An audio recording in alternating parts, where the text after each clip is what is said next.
Hey everybody, I've got a great video for you today because myself and Alex Dykes from Auto Buyer's Guide, formerly Alex on Autos, behind the camera. Alex, say hi. Hello everybody. We're checking out a model familiar to a lot of US consumers, but one that doesn't look like anything we've ever seen. This is the new Ford Explorer, but Alex, that ain't no Explorer.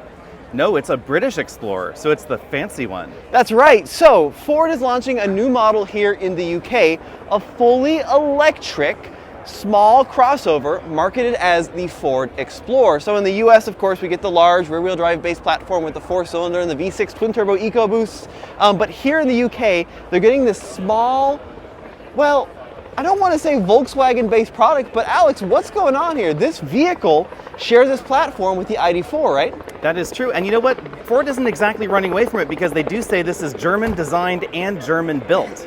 So, you know, Volkswagen. It's pretty wild, yeah. So underneath this new Explorer being sold here is an ID.4, which means it rolls on the MEB partnership. And Alex, this Ford-Volkswagen connection, is this a new thing? What's going on here? This has been going on for a little bit. You know, the details are still a little bit sketchy about how many other Ford VW products we're going to see. We're not going to find a Volkswagen Mustang or anything like that soon.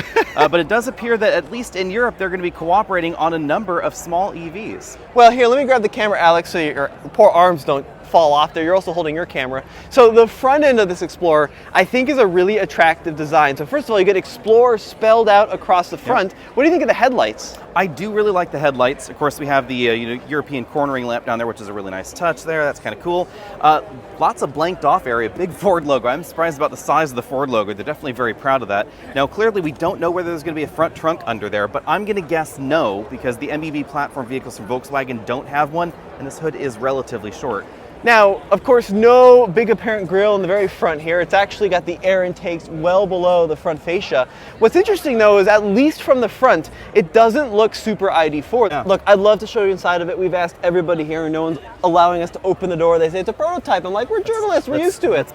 All right, Alex, so we convinced them to open up the windows. What are your first impression of the interior of this Ford Explorer Electric? I actually kind of like it. I think it's definitely a solid blend of some Volkswagen components, a lot of Ford style. I like the Ford fabrics on the dashboard. I thought that was a really good look with the Mach-E, and I like it in here too. What do you think about that tiny instrument cluster? That's a lot smaller than I thought it would be. That right there is a 5-inch screen. That's the one part of the interior which is very Volkswagen. Same thing with the light controls on the driver's side here. But the screen looks great. That's a 14.6-inch vertical touchscreen display that moves up and down electrically. And I like the position of the wireless charger as well, just below the screen. Something I'm really disliking already, Alex, is the slider for the audio controls. Do you see that down there? Yeah, that is very Volkswagen right there for sure. Yeah, the cup holders appear pretty good though. I mean, it's like a lot of German companies have troubles with cup holders, and this was designed and engineered in Germany. It's a very American-sized cup holder right there. And the seats, dude, the seats are cool.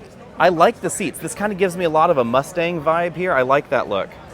Interesting mix though, Alex, right, of like Ford specific bits and then Volkswagen bits. So like the screen, very Ford. The materials on the dash, like you said, not quite finished. I think there's some prototype materials, but very Ford.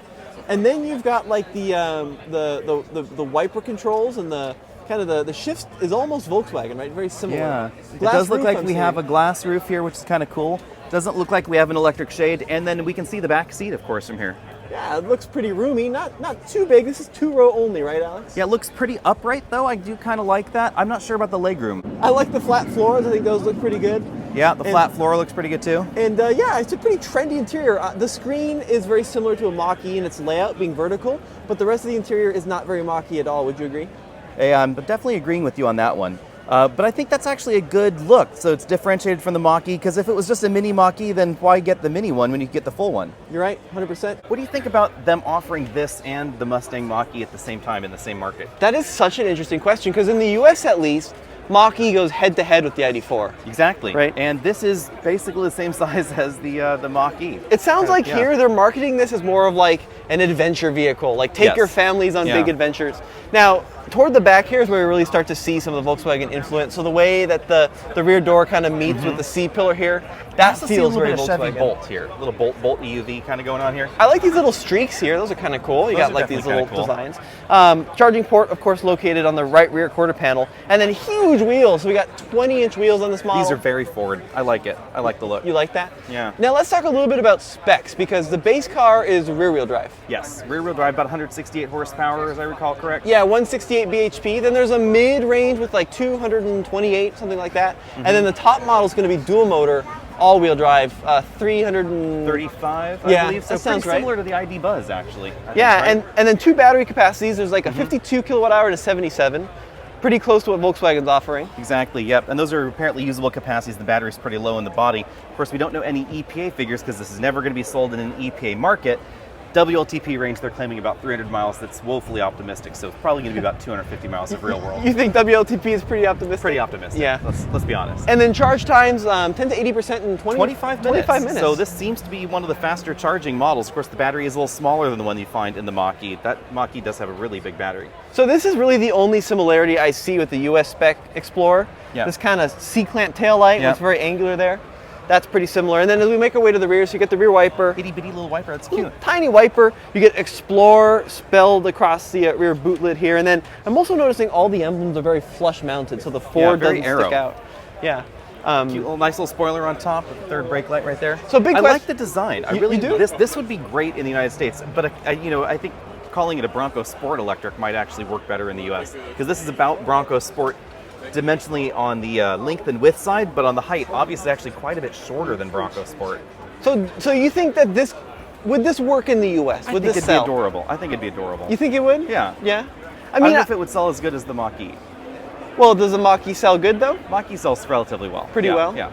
I mean, it's so interesting to me that now Ford essentially has 2 cars in the same segment with 2 entirely different architectures. Indeed. So Ford invested hundreds of millions in developing the Mach-E, and then with the Explorer, they're like, we're just going to use the Volkswagen platform.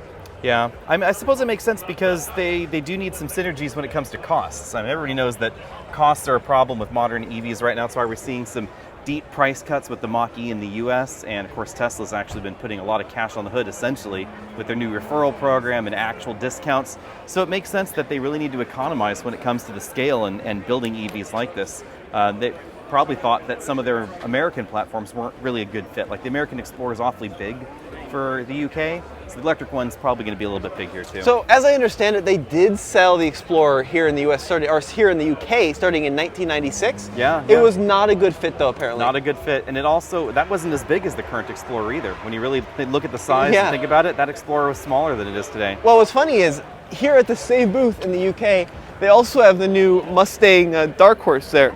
And compared to the Dark Horse, the little Explorer looks tiny. Yeah, it doesn't look really that much bigger, and that's the really short hood proportion, I think, is what gets me with this. It definitely has a different look than we see on the Explorer in the US. It's not a shrunken Explorer, it's not just an electrified mini version of that.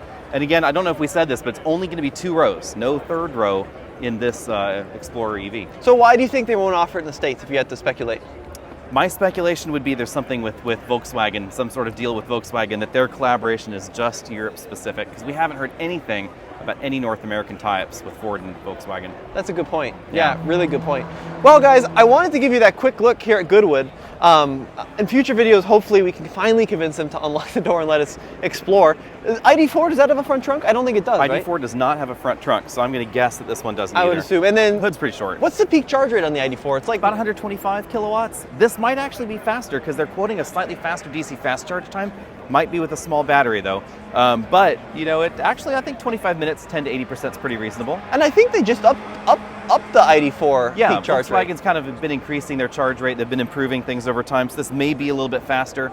We don't know exactly whether this shares the same cells as the ID4, the rest of the MEB platform EVs. It may actually use a newer generation of cell technology. We just don't know that many details yet. Yeah, but overall, I think it's a pretty attractive vehicle. I love that it's not just simply an ID4 with the different badge on it. It certainly looks different. And a big thank you to Alex for helping me film. Sorry for making you hold your camera, Alex.